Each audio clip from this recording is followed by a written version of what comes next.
une escale de Jeanne à distance avec Pascale Privé. Pascale Privé, bonjour. Vous êtes éditrice et votre maison d'édition s'appelle Ardavena. Qu'est-ce que ça veut dire Ardavena? Alors, Ardavena, c'est un personnage de Gustave le Rouge, du prisonnier de la planète Mars, précisément.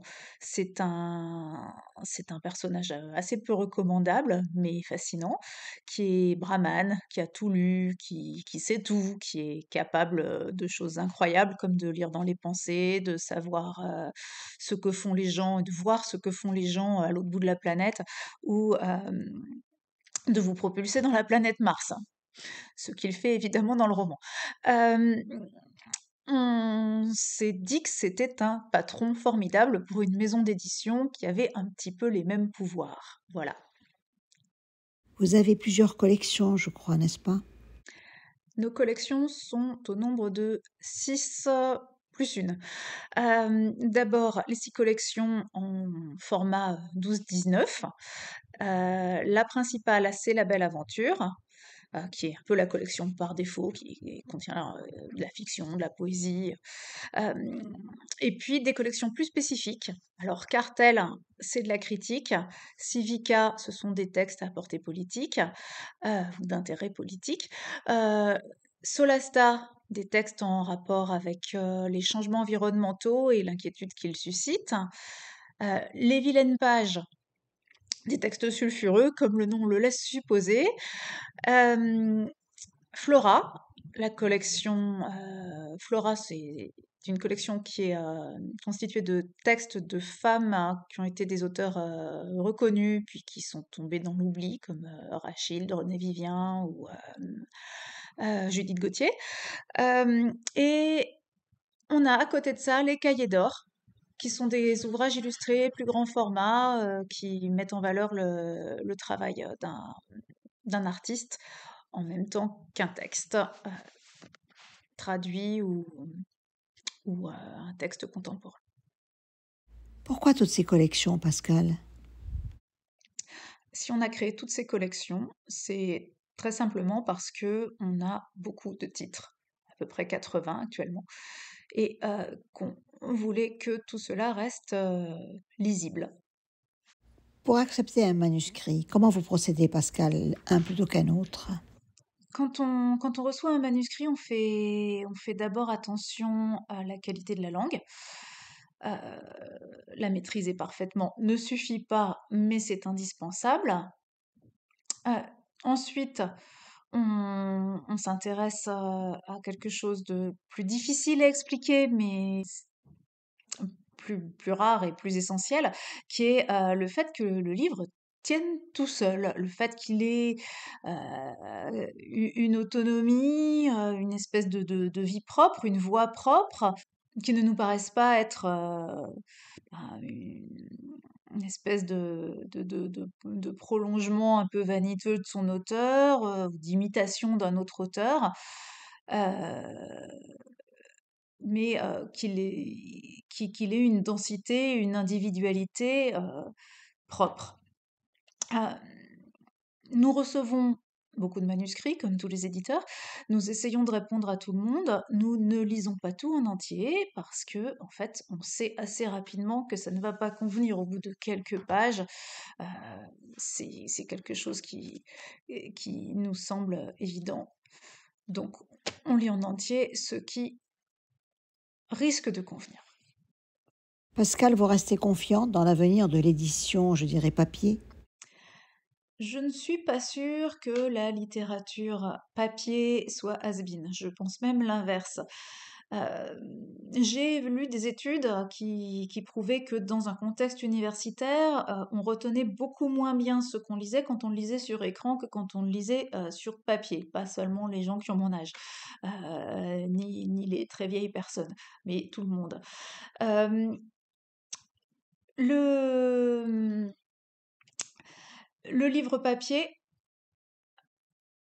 a une présence que n'a pas le texte littéraire sur écran, une présence qui permet de le manipuler, ce qui aide évidemment à mieux appréhender ce qu'il y a dedans, et une présence qui me semble faire écho à ce qu'est pour moi la littérature, c'est-à-dire une collection d'objets, de textes qui euh, ont une très forte présence, comme je disais tout à l'heure, une individualité euh, irréductible, qui me semble aller bien mieux avec cet objet fermé sur lui-même, mais dans lequel peut se déployer le texte, que l'écran de l'ordinateur.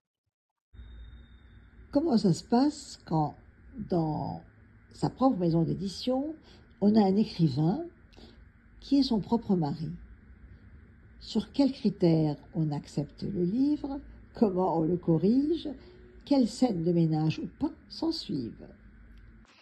Alors, je suis en effet mariée avec l'un de mes auteurs. Pas le seul, mais l'un de mes auteurs et un collaborateur, puisque c'est aussi un traducteur et un apporteur de texte, à part les siens.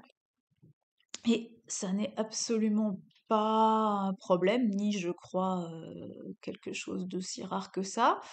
Euh, Ça permet au contraire de travailler de façon très fluide, puisque on discute des textes au fur et à mesure. S'il se demande comment écrire quelque chose, il va me demander tout de suite. Si je me demande pourquoi il a fait telle ou telle chose, je vais lui en parler aussi tout de suite. Euh, c'est, c'est un travail qui se fait dans la confiance, une très grande confiance, et donc sans la moindre crise conjugale. Vous avez, je crois, une revue qui s'appelle La raison du poème. C'est très beau. C'est comment La raison du poème?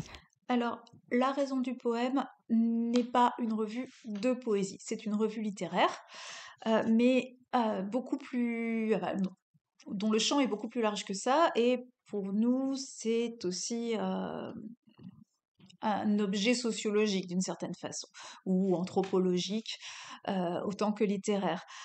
L'idée de départ, c'était de partir d'un concept rebattu, d'un cliché, donc du cœur, puis les petits oiseaux, c'est le numéro 2. Ça pourrait être l'eau, la mer, ça pourrait être la, la chance ou le bonheur. Enfin, on part d'une idée pas originale.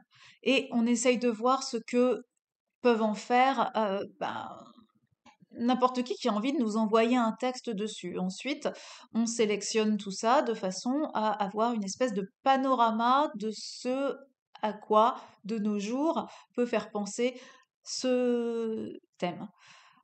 On a mélangé exprès, comme toujours, puisque c'est un petit peu la patte d'Ardavena, des textes classiques et des textes contemporains sur le thème. On fera ça à chaque numéro. Et il nous semble que le, la revue enrichit les notions qu'on peut avoir de tel ou tel concept commun, finalement. Pascal, j'ai reçu un de vos livres, Du Nombre, écrit par Emmanuel Tugny, justement. J'avais dit que je trouvais ce livre difficile à chroniquer, enfin, difficile à lire déjà, comme s'il fallait chercher à chaque fois quelques mots dans le dictionnaire, avoir quelques connaissances. Et Emmanuel Tugny m'a répondu, non, il n'est pas difficile. Il faut simplement réapprendre à lire. On ne lit plus comme avant, il faut réapprendre à lire. Je trouvais que c'était très juste. Il faut réapprendre à lire. C'est comment réapprendre à lire? Quand on est enfant, on lit sans se poser de questions, on avale des pages à toute allure et on voit, on imagine, on est plongé dedans.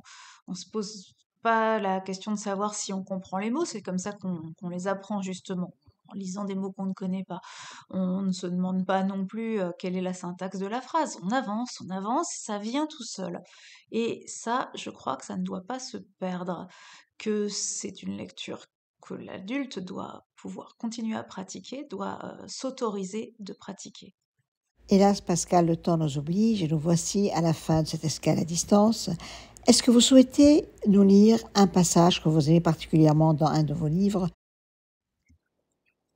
Alors, ce sera un extrait du Nombre d'Emmanuel Tuny, le premier chapitre qui s'appelle L'œil. Tel qui, disposé à faire la nuit, s'y rencontre, affolé, paume jointe, abouché à la lune, tourné grue, sa mémoire entière revenue d'un monde dansé sous des œils roux. Tel qui, singeant son adoration, cantillant, offre aux frères à genoux de sa grammaire ancienne, comme la déposant, toute cuite et fumante, sur le dépôt neigeux de l'être hanté vivant au nœud de l'orme. Tel que dévorent les cousins, devant la nappe de phosphore crevée par les gradins de lave et les 1000 bras du santal, épiant la levée des crabes, aux enfants bleus de veine, silencieux, appliqués. Tel qui, d'une latte fichée dans les ciels peints, coule lent comme un ambre dans la proportion d'aube, prompt et seul, sa gorge issue de gloire résonnant des mouches. Tel qui fut votre enfant paterne sur la chair, rendant à Dieu le soufre et nommant le ciel fauve, accablé de dents mauvaises à l'autre bouche du temps reçu, ruminant la salive herbeuse du fossé, le jarret dans le sang dans la campagne, et la campagne morte. Tel que la Marne mère a fait entier pour qu'il rendît, du seuil où s'arrangent les voies, l'ordre reçu de l'Orient. Tel qui porte l'ongle et le pied fendus d'une masse informée des étoiles, et dont la face égueulée, noire, dresse un homme qu'on mène au pas. Tel qui, des 2 pilastres cendres, fait un linteau de pleine lune, un chemin bref, un arc, et vous le tend à défaut d'astre. Tel qui mène la bête au sang, le pinoué, la gorge éteinte, une crécelle dans son coffre et la hanche torse au midi. Tel qui dansa depuis l'or cru dans le pli denté de Bastide, toute la laine aux disciplines et son front d'enfant comme un ventre, poisson candide, cosse fendue. Merci, merci Pascal, un grand merci. C'était une escale à distance, donc l'escale de Jeanne à distance avec Pascal Privé. Nous avons surtout parlé du métier d'éditrice. Et nous finirons avec la musique de Jean-Sébastien Bach et à la guitare, Alain Warraud.